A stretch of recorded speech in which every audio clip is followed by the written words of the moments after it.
Merienda ba hanap nyo? Tara gawa tayo. Merienda kahapon, di ngayon. Linubak na kamuting kawoy. At dahil craving ko to last week pa at saktong-sakto nakabili si Mister ng kamuting kahoy pagpagupit niya. At dahil di naman ito kakainin ng mga bata kung ilalaga ko lang, ginawa ko na lang nilupak. Paano gawin? Simulan natin sa pagpapakulo ng kamuting kahoy. 1.2 kilo ito, matagal ko itong pinakuluan dahil gusto ko lutong-luto.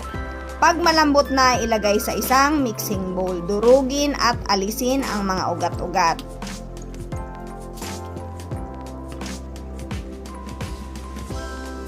Maglagay ng margarine. Gumamit na lang ako ng gloves para mas mahalo ko ito ng maayos.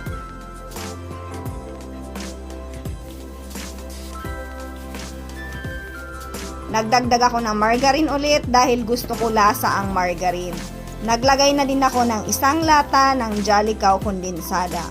Ang original talaga nito ay asukal pero dahil gusto ko creamy at masarap, Jolly Cow kondensada ang ginamit ko.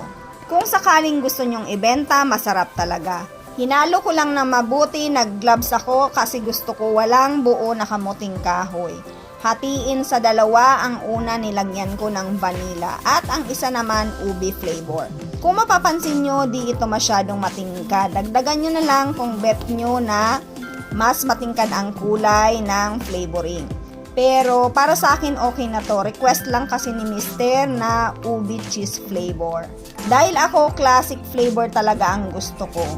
Nilagay ko sa microwavable tub para maganda ang presentation. Idea ba kung gustong pambenta? Naglagay lang ako ng margarine sa ibabaw at kulang sa durog na mani. Cheese naman sa kabila dahil yan ang request ni Mister.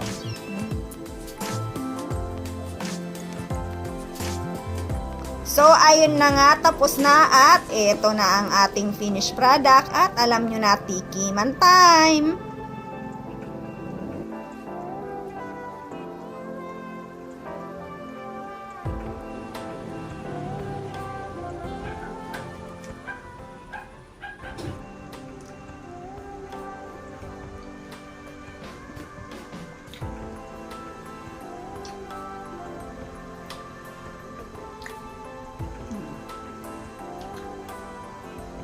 Masarap to, may kape. So, ilalagay ko to sa ref mamaya kasi gagawin ko siyang almusal bukas.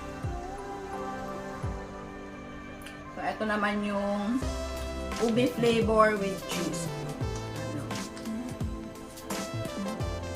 So, dito sa dalawa, ito talaga yung pinakagusto ko, yung may mani. Tsaka margarine. Ito magugustuhan ko ni Mister.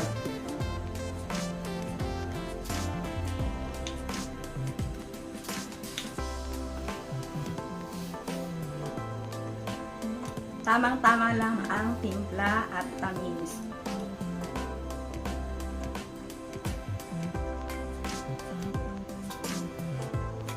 Ayan, try nyo tong recipe na to ng nilupak ko.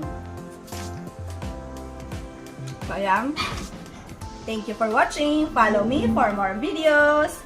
Bye-bye!